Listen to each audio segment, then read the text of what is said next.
जय हिंद एवरीवन।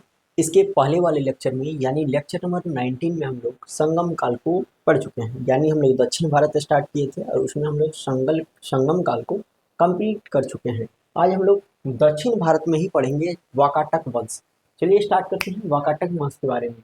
तो सातवाहन वंश का जैसे ही अंत होता है उसके स्थान पर एक नया वंश का उद्भव होता है जिसका नाम रहता है क्या, तो वाकाटक वंश। क्या नाम रहता है भाई? वाकाटक वंश। सातवाहन वंश के अंत के बाद उनके क्षेत्र पर वाकाटक वंश का आगमन हुआ। किस वंश के विनाश के बाद किस वंश का आगमन हुआ भाई? तो सातवाहन वंश का जैसे ही विनाश होता है यानी उसका अंत होता है उसके बाद उस स्थान पर ही आपका वाकाटक वंश का आगमन हो जाता है। इन्होंने अपनी राजधानी जो है बरार को बना दिया। तो यहीं से क्वेश्चन आया कि वाकाटक वंश की राजधानी कहाँ थी? तो बरार थी। वाकाटक वंश की राजधानी कहाँ थी भाई? तो बरार थी। ये ब्राह्मण धर्म को मानते थे। ये जो वाकाटक वाले थे ये सब किस धर्म को मानते थे भाई? तो ब्राह्मण धर्म को मानते थे। ये शिव संप्रदाय के थे। यानी ब्राह्मण धर्म में किस भगवान को मानते थे? तो शिव यानी शिव भगवान को मानते थे। इस वंश का संस्थापक की अगर बात करें तो विंध्य शक्ति था। तो क्वेश्चन आएगा वाकाटक वंश का संस्थापक कौन था? तो वाकाटक वंश का संस्थापक आपका हो जाएगा विंध्य शक्ति। वाकाटक वंश का संस्थापक कौन हो जाएगा भाई? विंध्य शक्ति। इस वंश का सबसे प्रतापी शासक की अगर बात करें तो प्रवरशेर प्रथम था। प्रवरशेर प्रथम कौन था भाई? तो वाकाटक वंश का सबसे प्रतापी शासक का नाम है प्रवरशेन प्रथम। इन्होंने जो है 4 अश्वमेध यज्ञ कराया था। 4 अश्वमेध यज्ञ जो है किसके द्वारा कराया गया था? तो वाकाटक वंश का जो सबसे प्रतापी शासक था जिनका नाम था प्रवरशेन प्रथम। उन्होंने ही 4 गो अश्वमेध यज्ञ और एक वाजपेयी यज्ञ करवाया था। यहाँ तक समझ में आ गया? अच्छा, इस वंश के शासक रुद्रसेन का विवाह जो है प्रभावती से हो जाता है। प्रभावती चंद्रगुप्त द्वितीय और देवी की पुत्री थी। चंद्रगुप्त द्वितीय यानी गुप्त काल में हम लोग पढ़ चुके हैं कि चंद्रगुप्त द्वितीय के साथ देवी का विवाह हुआ। उसके बाद इनकी एक पुत्री हुई जिनका नाम रहा प्रभावती। तो वही प्रभावती से क्या बोलते हैं, इस वंश के यानी वाकाटक वंश के जो अगले शासक हुए रुद्रसेन, इनका विवाह हो जाता है। यानी अब वाकाटक वंश और गुप्त वंश में वैवाहिक संबंध स्थापित हो जाता है। इस विवाह के कारण गुप्त वंश और वाकाटक वंश के बीच जो है मैत्रीपूर्ण संबंध स्थापित हो जाता है। समुद्रगुप्त के प्रयाग प्रस्तुति अभिलेख से वाकाटक वंश की जानकारी हम लोग को नहीं मिलती है, क्योंकि इस अभिलेख में केवल जो है जीते हुए क्षेत्र का ही चर्चा किया गया है। तो वाकाटक वंश का अंतिम शासक कौन है भाई? तो वाकाटक वंश की अंतिम शासक की अगर बात करें तो अंतिम शासक आपका हो जाता है पृथ्वीसेन द्वितीय। क्वेश्चन आएगा कि वाकाटक वंश का प्रथम शासक कौन है? तो वाकाटक वंश का प्रथम शासक हो जाएगा आपका जो संस्थापक है इसका कौन? विंध्य शक्ति। उसके बाद अगला शासक कौन आता है? प्रवरशेन प्रथम। फिर अगला शासक कौन आता है भाई? तो अगला शासक आता है आपका रुद्रसेन। और उसी तरह करके एकदम लास्ट में जो शासक आता है पृथ्वीसेन द्वितीय। वाकाटक की शक्ति धीरे धीरे जो है कमजोर हो गई और उसके स्थान पर जो है चालुक्य वंश का आगमन हो गया। यानी पहले सातवाहन वंश जिस क्षेत्र पर शासन कर रहा था उसी क्षेत्र पर वाकाटक वंश का आगमन होता है और वाकाटक वंश की शक्ति जैसे ही समाप्त हो जाती है तो उसी क्षेत्र पे हम लोग को देखने को मिल जाता है चालुक्य वंश। इसके बाद हम लोग को क्या पढ़ना होगा भाई? तो इसके बाद हम लोग को पढ़ना होगा चालुक्य वंश। चलिए स्टार्ट करते हैं। चालुक्य की अगर बात करें तो चालुक्य का जो टाइम पीरियड था वो 550 से लेके 757 ईस्वी तक था। सतपुड़ा पर्वत के दक्षिण में जो सतपुड़ा पर्वत है यानी मध्य प्रदेश का एरिया वाला क्षेत्र, तो सतपुड़ा पर्वत के दक्षिण में चालुक्य वंश का उदय हुआ। ये आपका हो गया भारत का नीचे वाला एरिया। यहाँ पे हो गया आपका मध्य प्रदेश, इसके नीचे में है सतपुड़ा, पहले है आरावली ना, उसके नीचे में हो जाएगा सतपुड़ा पर्वत। तो यही क्षेत्र में आपका जो है पहले सातवाहन वंश ने शासन किया। सातवाहन वंश को पढ़ा चुके हैं। फिर बताएं वाकाटक वंश ने शासन किया, वाकाटक वंश को ही पढ़ा चुके हैं। और इसी क्षेत्र पर आपका आगमन होता है किसका? चालुक्य वंश का। और चालुक्य वंश की अगर बात करें तो इसका टाइम पीरियड भी टाइम पीरियड भी बता चुके हैं कि 550 से लेके 757 ईस्वी तक इन लोगों ने शासन किया। इनकी 3 शाखाएं थी। किसकी 3 शाखाएं थी भाई? तो सतपुड़ा पर्वत के जो नीचे दक्षिण भारत में चालुक्य वंश का उदय हुआ था, और चालुक्य वंश का ही जो है 3 शाखा हम लोग को देखने को मिलती है। वातापी का चालुक्य, वातापी का चालुक्य, दूसरा है कल्याणी का चालुक्य, और तीसरा है आपका बेंगी का चालुक्य। कौन कौन सा चालुक्य भाई? तो वातापी का चालुक्य, कल्याणी का चालुक्य और बेंगी का चालुक्य। वातापी को ही कहा जाता है बादामी का चालुक्य। वातापी को ही को क्या कहा जाता है भाई? तो बादामी का चालुक्य ही कहा जाता है। चलिए हम लोग स्टार्ट करते हैं एक एक। पहले पढ़ेंगे वातापी का यानी बादामी का चालुक्य, उसके बाद पढ़ेंगे कल्याणी का चालुक्य, और उसके बाद पढ़ेंगे बेंगी का चालुक्य। चालुक्य यानी किसका? वातापी वाला, वातापी यानी बादामी वाला। वातापी की अगर बात करें तो वातापी का वर्तमान नाम जो है बादामी है। वातापी का वर्तमान नाम क्या है? बादामी। इसके पहले वाला नाम था वातापी। यह 3 चालुक्यों में सबसे प्राचीन पश्चिम में स्थित था। ये जो तीनों चालुक्य है ना, वातापी का चालुक्य, कल्याणी का चालुक्य और बेंगी का चालुक्य, ये तीनों में से सबसे पश्चिमी क्षेत्र की ओर जो राज्य कर रहा था, कौन सा चालुक्य था भाई? तो आपका बादामी का चालुक्य था। इसी चालुक्य ने जो है चालुक्य की नींव रखी भी थी। इस वंश के संस्थापक जो है जय सिंह थे। चालुक्य वंश के संस्थापक कौन आ गए हैं?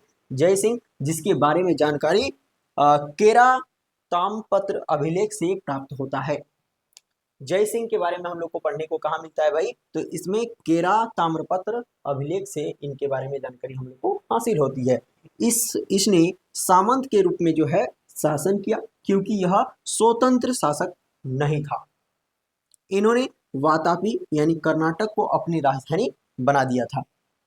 जो कर्नाटक वाला क्षेत्र है ना, उसी का नाम था पहले वातापी, और यहीं पे वातापी में ही जो है अपना राजधानी बनाया। उसी तरह कल्याणी में अपना राजधानी बनाया था दूसरा चालुक्य ने। फिर अगला जो चालुक्य आया वो बेंगी में अपना राजधानी बनाया। इस तरह करके इन लोग का नाम पड़ा।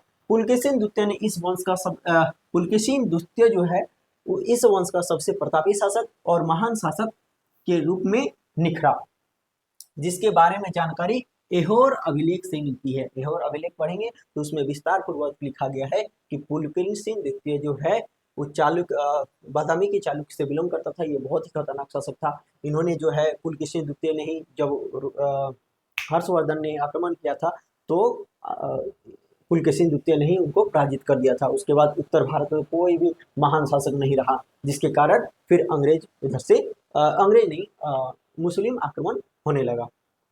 चलो, इसने नर्मदा नदी को पार करके कन्नौज के शासक हर्षवर्धन को पराजित किया था। कन्नौज पढ़ा चुके हैं, हर्षवर्धन के बारे में पढ़ा चुके हैं। हर्षवर्धन का भाई एगो था राजवर्धन, राजश्री, हर्षवर्धन, राजश्री भाग गई थी, ये सब कहानी याद है ना। चलो, यहाँ नहीं बताएंगे, यहाँ खाली अभी हम लोग को चालुक्य में फोकस रखना है। तो यही चालुक्य का ही था आपका पुलकेशिन द्वितीय, जिन्होंने जो है कन्नौज के शासक यानी उत्तर भारत के शासक हर्षवर्धन को कहा जाता था उस समय का बहुत ही प्रतापी शासक, उसको हरा दिया था, उसको पराजित कर दिया था। इसने दक्षिण भारत में पल्लव शासक, इन्होंने क्या किया? पुलकेशिन द्वितीय ने दक्षिण भारत पर भी आक्रमण किया, और दक्षिण भारत का शासक उस समय था महेंद्र वर्मन। कौन था भाई? महेंद्र वर्मन। तो महेंद्र वर्मन को भी रगड़ के पीटा था यानी धोया था। उसके बाद उसकी जानकारी जो है कांची और उसकी राजधानी जो है यानी महेंद्र वर्मन को जब हरा दिया तो उसकी राजधानी में चढ़कर कांची कोंड उसकी राजधानी थी, महेंद्र वर्मन की राजधानी थी कांची, और वहां पे चढ़कर उन्होंने उपाधि धारण की जिसका नाम रखा कांची कुंड। तो क्वेश्चन आएगा कि कांची कुंड की उपाधि धारण करने वाले शासक का क्या नाम था? तो यही हमारा पुलकेशिन द्वितीय हो जाएगा। पुलकेशिन द्वितीय हो जाएगा। पुलकेशिन द्वितीय ने किसको पराजित करने के बाद कांची कुंड की उपाधि धारण की थी? तो महेंद्र वर्मन को पराजित करने के बाद। महेंद्र वर्मन कहाँ का शासक था? तो दक्षिण भारत का शासक था। किस वंश से बिलोंग करता था? तो पल्लव वंश से बिलोंग करता था। चलो, यहाँ तक समझ में आ गया। चलो, पुलकेशिन द्वितीय ने दोबारा पल्लव पर आक्रमण किया, किंतु पल्लव शासक उस समय नरसिंह वर्मन था। ये तो मृत्यु हो गया इसका, महेंद्र वर्मन का। इसके बाद इसका बेटा आएगा नरसिंह वर्मन। नरसिंह वर्मा ने क्या किया, इसको पराजित कर दिया और उसका पीछा करते हुए इसकी राजधानी वातापी तक पहुंच गया। इसका इसका बाप को मारा महेंद्र वर्मन को पुलकेशिन द्वितीय ने। उसके बाद कांचीकोंड को उपाधि धारण करता है। उसके बाद इसका बेटा जैसे ही आता है नरसिंह वर्मन, ये और खतरनाक शासक, बाप का बदला लेने के लिए एकदम पूरा तत्पर था। नरसिंह वर्मन जब पुलकेशिन द्वितीय फिर से आक्रमण करता है उस समय निकल जाता है कौन, नरसिंह वर्मन। नरसिंह वर्मन पुलकेशिन द्वितीय को पराजित करता है, मारता है, इतना दौड़ाता है कि इसके राजधानी में पहुंच जाता है वातापी में, और वातापी जाके वातापी कोंड का उपाधि धारण कर लेता है। पुलकेशिन द्वितीय की हत्या कर देता है और बोलता है कि मेरे पापा को मारा था तो तुम्हारा हत्या करना लाजमी है। तो क्वेश्चन आएगा कि वातापी कुंड का उपाधि धारण करने वाला शासक कौन था, तो वातापी कुंड का जो उपाधि है धारण करने वाला शासक का नाम हो जाएगा आपका नरसिंह वर्मन। तो नरसिंह वर्मन किस वंश से बिलोंग करता था भाई, तो पल्लव वंश से बिलोंग करता था, दक्षिण भारत का ही शासक था। चलो यहाँ तक समझ में आ गया होगा। इसके अतिरिक्त इन्होंने वातापी में स्थित मल्लिका अर्जुन मंदिर के दीवार पर अपना एक अभिलेख खुदवाया। पुलकेशिन द्वितीय के दरबार में 641 ईस्वी में चीनी यात्री हेनसन आया था। कौन आया था भाई, हेनसन आया था, किसके दरबार में, तो पुलकेशिन द्वितीय के दरबार में। यहाँ तक समझ में आया क्या। वातापी के चालुक्य में स्थित है मल्लिका अर्जुन का मंदिर, और वही दीवार पर अपना जो है एक अभिलेख खुदवाया है। कौन, तो आपका कौन हो जाएगा, इसका महेंद्र वर्मन का बेटा। महेंद्र वर्मन का बेटा क्या नाम है, नरसिंह वर्मन। नरसिंह वर्मन। चलो, पुलकेशिन द्वितीय ने ईरान के राजा खुसरो द्वितीय के दरबार में अपना एक दूत मंडल भेजा था। पुलकेशिन द्वितीय ने जो है अपना एक दूत मंडल जो है किसके दरबार में भेजा था, तो ईरान का राजा था उस समय खुसरो द्वितीय। तो खुसरो द्वितीय के दरबार में किसने, क्वेश्चन आ सकता है कि खुसरो दरबार के या फिर ईरान के राजा खुसरो द्वितीय के दरबार में किसने अपना राजदूत को भेज रखा था या फिर दूत मंडल को भेज रखा था, तो आपका पुलकेशिन द्वितीय हो जाएगा आंसर में। पुलकेशिन द्वितीय के राजकीय कवि जो हैं रवि कीर्ति थे। चलो, किंतु चालुक्यों के अंदर बदले की आग की भावना राष्ट्रकूट की कमजोर स्थिति का इंतजार कर रही थी, ताकि राष्ट्रकूट का अंत करके राष्ट्रकूट का जो है वो अंत कर दिया जाए। पुलकेशिन द्वितीय के बाद अगला शासक बनता है आपका विक्रमादित्य। कौन बनता है भाई, पुलकेशिन द्वितीय की जैसे ही मृत्यु हो जाती है उसके बाद अगला शासक बनता है आपका विक्रमादित्य। इन्होंने पल्लव की राजधानी कांची पर अधिकार करके अपने पिता के पराजय की बदला ले लिया, किंतु अपने शासन के अंतिम समय में पल्लव शासक परमेश्वर वर्मन से पराजित हो गया ये भी। उसके बाद विक्रमादित्य प्रथम के बाद चालुक्य वंश का अगला शासक बनता है आपका विनयादित्य। विक्रमादित्य के बाद कौन बनता है भाई, विनयादित्य। और इसके समय चालुक्य वंश का सबसे सर्वाधिक विकास होता है। इन्होंने शकलेतरप्रनाथ की उपाधि धारण की, जिसका अर्थ होता है संघर्ष पर विराम लगाने वाला, संघर्ष पर विराम लगाने वाला। विनयादित्य या फिर विनयादिजय की मृत्यु के बाद अगला शासक बनता है आपका विजयादित्य। इन्होंने पट्टक्कल यानी बीजापुर और कर्नाटक में एक शिव मंदिर का निर्माण कराया। पट्टक्कल शिव मंदिर को विश्वेश्वर शिव मंदिर के नाम से भी जाना जाता है। यहाँ तक बात समझ में आ गया। उसके बाद देखते हैं विजयादित्य के बाद इस वंश का अंतिम शासक कौन बनता है, तो विक्रमादित्य द्वितीय, जिन्होंने पल्लव राज पर आक्रमण करके उसकी राजधानी कराची पर अधिकार, या फिर कराची लिखा गया है यहाँ पे, कांची होगा, ठीक है, कांची पर अधिकार करके कांची कुंड की उपाधि धारण करता है। साथ ही कांची में स्थित राज सिंहेश्वर मंदिर के दीवार पर एक अभिलेख खुदवाता है। विक्रमादित्य द्वितीय की दो पत्नियां थी। पहली पत्नी लोक महादेवी है। पट्टकल में लोकेश्वर महादेव मंदिर का निर्माण करवाया। इस मंदिर को विरूपाक्ष मंदिर के नाम से जाना जाता है। इनकी दूसरी पत्नी त्रिलोकी महादेवी थी। इन्होंने पट्टाकल में स्थित त्रिलोकेश्वर महादेव मंदिर का निर्माण करवाया अपनी पत्नी के नाम पर ही, और इस तरह करके इस वंश का जो है अंतिम शासक कीर्तिवर्मन द्वितीय निकला, और कीर्तिवर्मन द्वितीय की फिर हत्या हो जाती है। चलो, कीर्तिवर्मन द्वितीय की हत्या जो है दंती दुर्ग ने कर दिया, और इसके स्थान पर राजपूत वंश का स्थापना किया तथा चालुक्य को अपना जो है सामंत बना लिया। उसके बाद देखते हैं कल्याणी का चालुक्य। चालुक्य जो सामंत जीवन जी रहे थे, राष्ट्रकूट की कमजोर स्थिति का फायदा उठाकर राष्ट्रकूट के अंतिम शासक जो थे कर्क द्वितीय, कौन थे भाई? कर्क द्वितीय की हत्या जो है तेलव द्वितीय के द्वारा, तेलव द्वितीय एक चालुक्य था, और वही तेलव द्वितीय नामक चालुक्य के द्वारा कर दी गई। इस वंश की पश्चिमी चालुक्य भी, इस वंश को जो है पश्चिमी चालुक्य भी कहा जाता है।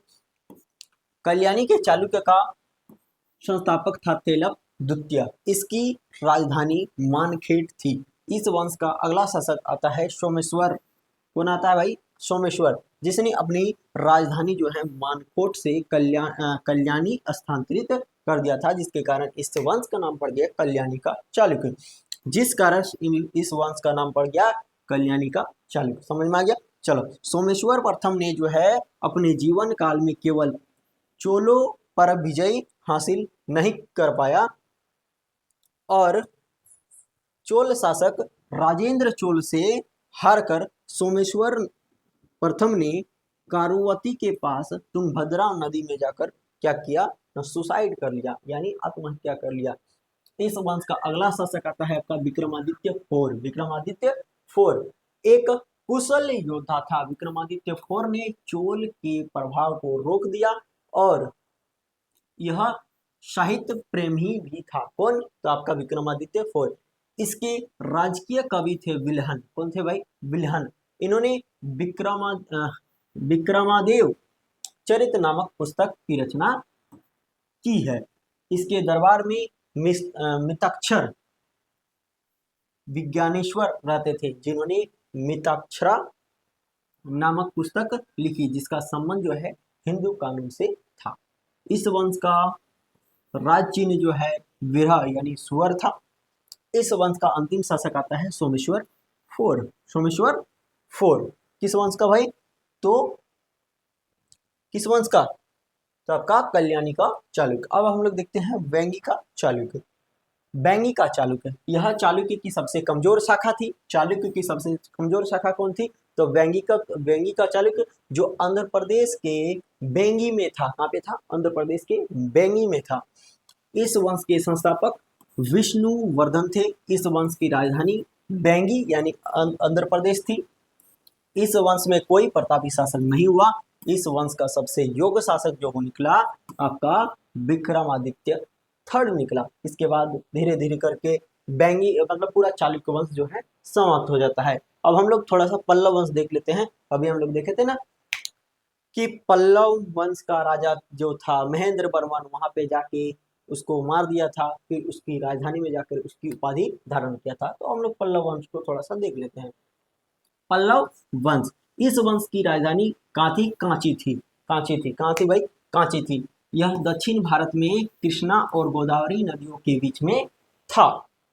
इस वंश का प्रथम जानकारी जो है हरिसिंह की प्रयाग प्रस्तुति एवं हेनसांग की यात्रा से मिलती है। इसका प्रारंभिक अभिलेख प्राकृतिक भाषा में एवं बाद में संस्कृत भाषा में मिले हैं। इस वंश का संस्थापक जो है कौन है भाई? तो सिंह विष्णु। कौन है? सिंह विष्णु। किस वंश के? तो पल्लव वंश के। सिंह विष्णु को अवनी सिंह भी कहा जाता है। इसके दरबार में भरवी नामक विद्वान रहते थे, जिन्होंने किरातुल जुकियम नामक पुस्तक की रचना की है। इस वंश का अगला शासक महेंद्र वर्मन आता है, जिसे वातापी के चालुक्य शासक पुलकेशिन द्वितीय ने पराजित कर दिया था। पुलकेशिन द्वितीय ने क्या किया था, तो पराजित कर दिया था, और पुटकोई की तिरुकोकक नर्म और कोंकरेश्वर मंदिर एवं पल्लवरम की 5 सेल वाले गुफा मंदिर का निर्माण महेंद्र वर्मन द्वितीय द्वारा कराया गया। इस वंश का अगला शासक आता है नरसिंह वर्मन। कौन आता है भाई, नरसिंह वर्मन। इसके समय पुलकेशिन द्वितीय ने आक्रमण किया, किंतु पुलकेशिन द्वितीय को नरसिंह वर्मन ने जो है मार दिया, इसको पहले भी बता चुके हैं, और उसकी राजधानी वातापी को जीतकर वातापी कोंड की उपाधि धारण कर ली। इस वंश का अगला शासक कौन आता है, तो नरसिंह वर्मन द्वितीय। इसके दरबार में दंडी नामक विद्वान रहते थे, जिन्होंने दास कुमार चरितम नामक पुस्तक की संस्कृत भाषा में रचना की। इस वंश का अंतिम शासक आता है अपराजित, जिसे चोल शासक जो है आदित्य द्वितीय ने पराजित कर दिया। नाम है अपराजित, तो नाम से क्या रिलेटेड है, आकाश नाम का लड़का अक्सर नीचे में भटकता मिलता है, परी नाम की लड़की जो है उड़ नहीं पाती है, उसके बाद खुशबू नाम की लड़की जो है बदबूदार होती है। चलो, नाम से कोई मतलब नहीं है।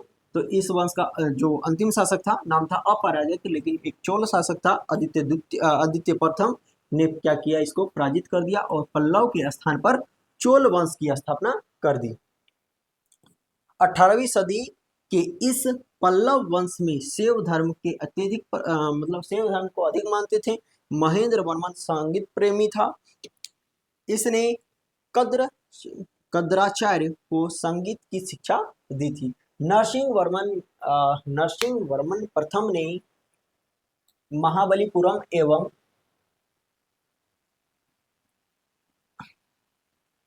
एकस्मीय मंदिर बनवाया, जिसे रत मंदिर कहते हैं। नरसिंह वर्मन प्रथम के दरबार में हैनसंग आया था। हैनसंग किसके दरबार में आया था भाई, तो नरसिंह वर्मन प्रथम। नरसिंह वर्मन द्वितीय ने कांची में कैलाश मंदिर, सतपेगोड़ा के शेर मंदिर और महाबलीपुरम का मंदिर बनवाया। इस समय भारत में अरब आक्रमण प्रारंभ हो गया। इस वंश में शिक्षा का प्रमुख केंद्र कांची था। महाबलीपुरम के 7 पेगोड़ा इसी वंश द्वारा स्थापित किया गया था। चलिए, यहाँ तक समझ में आ गया। इसके बाद हम लोग नेक्स्ट वीडियो में बात करेंगे इसके अगले वाले टॉपिक को। तो ये आपका है लेक्चर नंबर 20। अब हम लोग मिलते हैं लेक्चर नंबर 21 में। तब तक के लिए जय हिंद।